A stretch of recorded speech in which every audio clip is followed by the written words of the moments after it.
Hello everyone, আসসালামু আলাইকুম। Welcome back to my new blog. আশা করি সবাই ভালো আছেন। আমিও আলহামদুলিল্লাহ একটু ভালোই আছি। আবারও চলে আসলাম দিয়া আলম ব্লগের নতুন আরও একটি ভিডিও নিয়ে আপনাদের মাঝে। তো কাছে এবং দূরে, দেশ এবং দেশের বাহিরে থেকে এই মুহূর্তে যে যেখান থেকে আমার এই ভিডিওটি দেখছেন কিংবা পরবর্তীতে দেখবেন, সবাইকে জানাই অসংখ্য অসংখ্য ধন্যবাদ এবং অনেক অনেক ভালোবাসা। কথা না বাড়িয়ে ভিডিওটি আমি এখান থেকেই শুরু করলাম।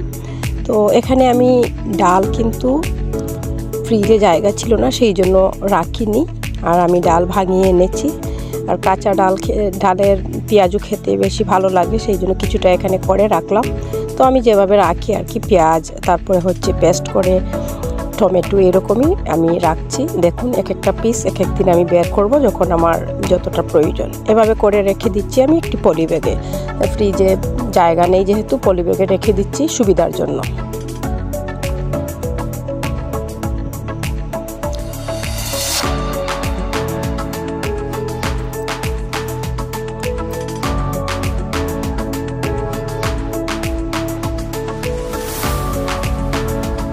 তো এই তো আমি পলি ব্যাগে রেখে দিচ্ছি ডালগুলো। আর আমাদের সবজি বাগানে একটু দেখাচ্ছি, লাল শাক পালানো হয়েছিল। তো লাল শাকগুলো কিন্তু দেখানো হয়নি। আর অন্যদিন আরেকবার আমি দেখাবো আবারও লাল শাক যখন তোলা হবে। তো আজকে শুধু একটুখানি আপনাদের সাথে শেয়ার করলাম, আবারও শেয়ার করব। আবার নিজের হাতে আমি তুলবো, সেই সময় আবার শেয়ার করব। তো আজকে একটুখানি শুধু আপনাদের সাথে শেয়ার করলাম। এই তো দেখুন, খুব সুন্দর হয়েছে লাল শাক। আর এখান থেকে কিছুটা লাল শাক অলরেডি ঘরে আছে, সেগুলো আমি ভাজি করব, কেটে কুটে নেব।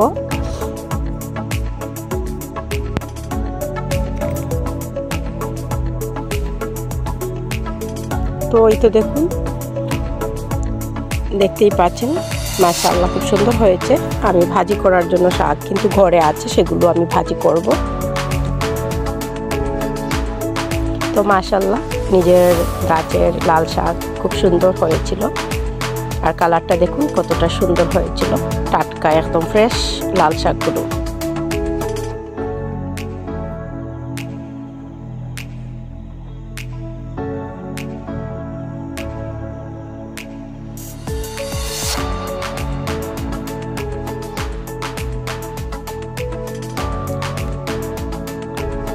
এবার এগুলোকে আমি কেটে কুটে শাক ভাজি করব ইফতারের জন্য।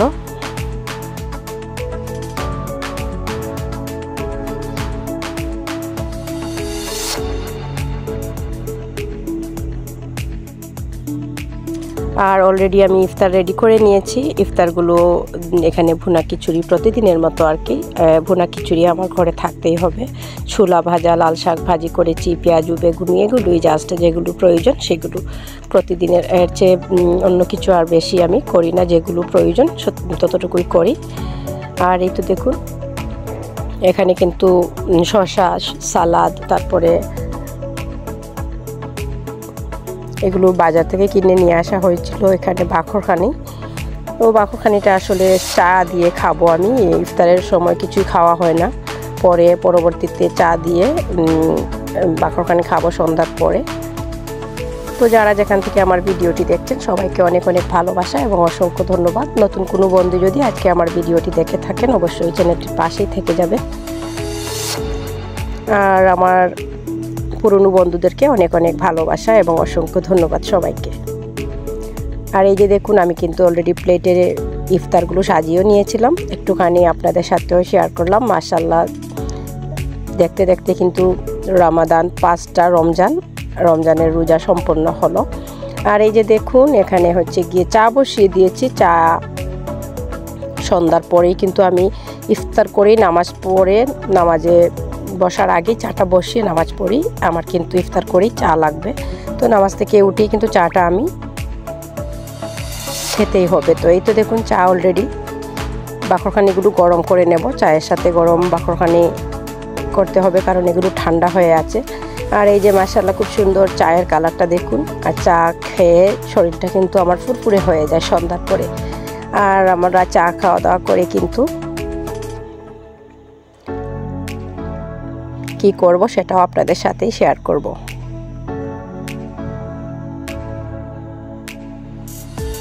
তো তো যারা যারা এতক্ষণ ধরে ধৈর্য সহকারে আমার সাথে আছেন, আমার ভিডিওটি দেখছেন, সবাইকে আবারও বলছি অনেক অনেক ভালোবাসা, অসংখ্য ধন্যবাদ।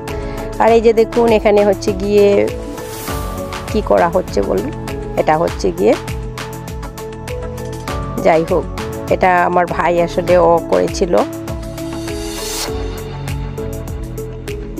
আর আমি এগুলো আর ভিডিও শ্যুট বেশি করিনি, একটুখানি আপনাদের সাথে শেয়ার করলাম।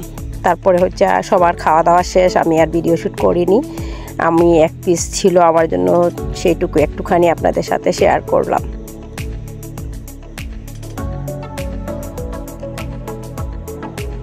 আর বাইরে থেকে রুটি কিনে নিয়ে আসা হয়েছিল, রুটিগুলো এত ভালো ছিল আর কি, নান রুটি খেতে খুবই ভালো হয়েছিল এগুলো। আসলে খাওয়া যাবে না, এক পিস আমি খেয়েছিলাম রুটি, এখান থেকে ছোট্ট এক পিস আমার মেয়েকে দিয়ে দিয়েছিলাম। তারপরে হচ্ছে গিয়ে আমি রাতে সেহরির জন্য রান্না করেছিলাম, রান্না করে রেখেছি, তখন বাজে প্রায় ঘড়ি বাজে 1টা এরকম। যেহেতু আমি রাতে জেগেই থাকি, রাতে কিন্তু কিছুক্ষণ পর পর নামাজ পড়ে উঠি, তেলাওয়াত করি, তারপর হচ্ছে চা খাই একটু পর পরে, এরকম করে সেহরি পর্যন্ত, সেহরি খাওয়া দাওয়া করে ফজরের নামাজ পড়ে একেবারেই ঘুমিয়ে পড়ি। তো এই তো দেখুন এখানে নিয়েছিলাম, তো একটুখানি খেয়েছি, আমার মেয়েকে দিয়ে দিয়েছি আবার, কারণ রমজান মাসে কিন্তু ইফতারের সময় কিছু একটুখানি মুখে দেওয়ার পরে আর কিছুই ভালো লাগে না, পানি খেতেই ভালো লাগে, বিশেষ করে পানি, বেশি করেই পানি পান করা হয়। দেখবেন দিনের বেলা মনে হয় অনেক কিছু খাওয়া যাবে, কিন্তু আসলে খাওয়া যায় না, ইফতার করেই শান্তি, পানি খেলেই সবচেয়ে মজা মনে হয় পানিটাই। তো যাই হোক, আজকের ভিডিওটি আপনাদের কাছে কেমন লাগলো অবশ্যই সবাই সুন্দর কমেন্ট করে জানাবেন, আপনাদের সুন্দর সুন্দর কমেন্ট আমাকে আরও সুন্দর সুন্দর ভিডিও বানাতে উৎসাহিত করে।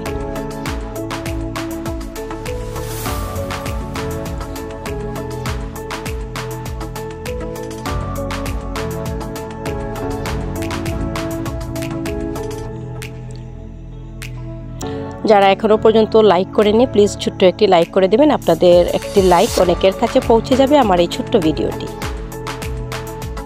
আর সেহরির জন্য আমি রান্না করেছিলাম, সেটা একটুখানি আপনাদের সাথে শেয়ার করছি। আজকে বেশিরভাগ দেখবেন ভুনা খাওয়া পড়ে, মাছ ভাজি কিংবা মাংস ভুনা, মাংসটাই বেশি খাওয়া হয় রমজান মাসে, আর ভুনা তরকারি খাওয়া হয়। তবে আজকে টমেটো টক করেছিলাম আর মাছ ভুনা করেছিলাম